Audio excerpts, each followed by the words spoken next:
Ito, gumagawa ko na air cooler gamit ang karton. Kuya Bong, Ah, ang ginagawa mo? ito, gumagawa ko na air cooler gamit ang karton. What?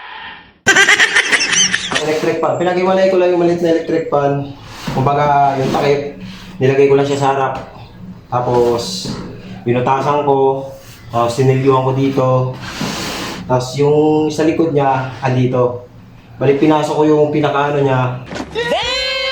Sabay dinikit ko dito dito. Para hindi siya gumalaw. Tapos nilagyan ko na rin siya ng pinto. Tapos ito, yung tipong kasya lang yung pwede paglagyan ng yelo. Papasok ko lang siya dito. Yan, tapos lagay mo yung yelo, sarado mo siya dito, tapos lagyan mo na lang dito ng tape. So, hindi ko pa nalagyan kasi di pa naman tapos. Pero actually, Ano sasabi niya? Ano daw? yung pag-visit ko ng electric fan, tapos na siya. So, try natin. Kasi sobrang init talaga eh. Eto try natin kung gumagana.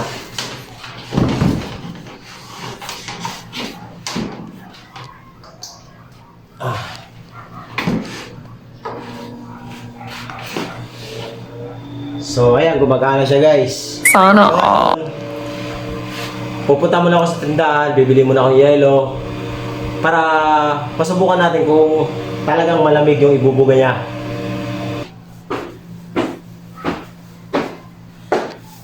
So yun guys, ito natin yung yelo. Nagdala na rin ako ng konting tubig.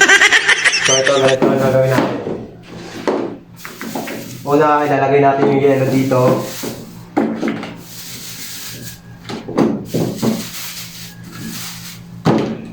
And then, lagyan natin ng konting tubig.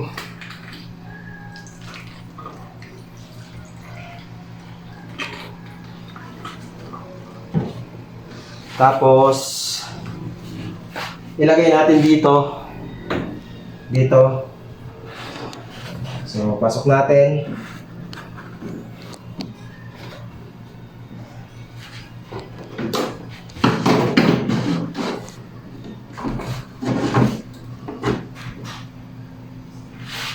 Tapos ito kumuha ko ng tape para dito. Lagyan natin siya dito. Yan. Para hindi siya nakaawang. So, try natin buksan. No.